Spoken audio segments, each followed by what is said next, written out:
Hello and welcome to Wasted Plotential, where we discuss the wasted potential of our favourite plotlines. Superhero comics aren't great at the whole lasting consequences thing. Even with big status quo shakeups, the effects will inevitably be undone with only minor long-term alterations. One such event was Marvel's Decimation. Long story short, after the mentally unstable Scarlet Witch was manipulated by her brother into altering reality to make mutants the dominant species, their father, Magneto, fuck recent retcons, discovered what Pietro had done and murdered him for it. Disgusted, Wanda reverted reality back to the normal 616 universe with the declaration, "No more mutants." After this, roughly 90% of the entire mutant population was depowered, leaving only around 180 mutants in the US and around 300 worldwide. 6 years later, Wanda and Hope Summers would use the Phoenix Force to restore mutant powers worldwide. Now, my issue isn't that the depowering was undone, or even the way in which it was undone. It had to happen eventually to allow for more mutant characters to be made and to bring back depowered iconic characters, and having the woman who caused it work with the supposed mutant messiah makes a lot of sense. The issue is the potential of stories told during this time being completely wasted. This was an opportunity to push less well-known figures in the X-Books by depowering a bunch of the fan favourites and having the more obscure characters step up for the duration. Imagine if most of the X-Men mainstays lost their powers. They could stick around at the mansion to teach the remaining mutants and use their experience to assist where necessary, a la Prodigy from the new X-Men, while the younger mutants, characters who've not been in the books for a while, and a couple of new characters have to learn from them and be the X-Men. Depowering also has a lot of potential for characters with more unfortunate mutations, like Rogue now being able to touch people without fear, or Cyclops being able to live without his visor or shades. And then there are those who enjoy their mutations, like Nightcrawler and Iceman, or those who regularly use them and struggle to cope without them, like Emma Frost experienced briefly back in Generation X, or times when Wolverine loses his healing factor and is slowly dying from adamantium poisoning. We could have explored the effects depowering has on these characters in various tie-ins, and their bonds with others could grow as they all help each other to cope with these life-altering changes. Instead, what we got was almost all of the major mutants keeping their powers and the depowering being relegated mostly to the less well-known ones. The most noteworthy depowerings were probably Iceman and Magneto, and Magneto got his powers back a couple years later anyway. The real impact of this event is felt with those lesser known characters. If a major character like Logan, Kurt or Scott lost their powers, they'd still be remembered by fans and creatives, so they'd get cameos at least and then be brought back into the spotlight once the depowering was undone. But with characters from spin-offs like New X-Men, even without the infamous bus bombing incident that killed the majority of the depowered students or the subsequent dark period where even more of them died, most of them were too obscure for most creators or fans to want them back or even remember they existed in the first place. And it sucks because Decimation interrupted all their storylines to the point that they had to release an annual at the end of House of M to wrap them up before this new era began. I was a big fan of New X-Men at the time, so this hit particularly hard for me. Sophia, one of the team leaders, got shipped off to New Warriors and dropped off the face of the earth once that book ended in 2009. Laurie, one of my favourites on the team, was shot in the head and her body was used to mask a Biosentinel in 2010.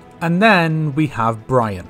I've been planning this video for a while now, and it's only in doing some fact checking for the script that I learned he was recently resurrected. So keep in mind that my feelings on this matter are still steeped in the idea that he was dead and never coming back since it had been over a decade. Brian Cruz, aka Tag, was a member of the rival team in New X-Men, the Hellions. He stood out the least of the team, but he had by far the most unique power when placed alongside telekinesis, Rockman, sand powers, liquid form and decomposition. Brian could touch a person and turn them into a kind of beacon of fear, terrifying others around them and compelling them to run away as if said beacon had just been made it. It was a cool and interesting power, and its potential was shown in the Hellions miniseries, where he gave the series antagonist an aura that drew people towards him, threatening to have him crushed under a pile of people. It didn't happen, but it was a hint at what he was truly capable of. And then he lost his powers and got blown up in the bus bombing. Nah, kill off the guy with unique powers, but keep the Thing mixed with Arm Fall Off Boy and telekinetic number 543. Decimation was a tragic mess that only made the Xbox more shallow in the long run because Joe Quesada of ruining Spider-Man fame thought there were too many mutants. Was there a single decision he made as editor-in-chief that wasn't made because Joey Boy wanted everything to be brain dead simple? And remember, this was pre-MCU, back when Marvel wasn't wasn't trying to deny Fox characters by snuffing out the brand, so it's even more egregious that this event did nothing but shove lesser known characters into the background to very likely never be seen again. This event should have propelled a bunch of cool, obscure characters into the spotlight where they could remain once the event was over, but they fucked it up completely.